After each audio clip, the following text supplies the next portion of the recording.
the KGB was even curious about this gentleman. It may look innocent. Maharishi Mahesh Yogi, a great spiritual leader, or maybe a great charlatan and crook, depending on from which side you're looking at him. Beatles were trained at his ashram in Hardwar in India how to meditate. Mia Farrow and other useful idiots from Hollywood visited his school, and they returned back to United States absolutely zonked out of their minds with marijuana, hashish, and crazy ideas of meditation. To meditate, in other words, to isolate oneself from the current social and political issues of your own country. To get into your own bubble, to forget about troubles of the world. Obviously, KGB was very fascinated with such a beautiful school, such a brainwashing center for stupid Americans. I was dispatched by the KGB to check what kind of VIP Americans attend this school. That's you on the left. Yes, I'm on the left. I was trying to get enrolled in that school. Unfortunately, the Maharishi Mahesh Yogi asked too much. He wanted $500 American for enrollment. But my function was not actually to get enrolled in the school. My function was to discover what kind of people from United States attend this school. And we discovered that, yes, there are some influential members of family,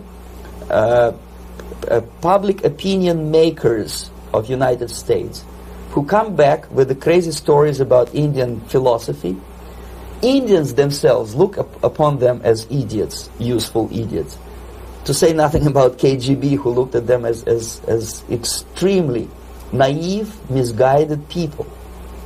Obviously, a VIP, say a wife of a congressman, or a prominent Hollywood personality, after being trained in that school, is much more instrumental in the hands of manipulators of public opinion and KGB than a normal person who understands, who looks through this type of fake religious training. Why would they be more susceptible to manipulation? I just mentioned that because, you see, a person who is too much involved in introspective meditation. You see, if you carefully look what Maharishi Mahesh Yogi is teaching to Americans, is that most of the problems, most of the burning issues of today can be solved simply by meditating. Don't rock the boat. Don't get involved. Just sit down, look at your navel and meditate. And the things, due to some strange logic, due to cosmic vibration, will settle down by themselves.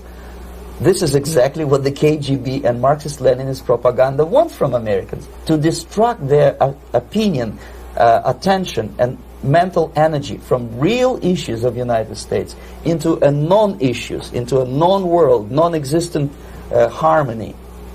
Obviously, it's more beneficial for the Soviet aggressors to have a bunch of duped Americans than Americans who are self-conscious, healthy, physically fit, and alert to the reality.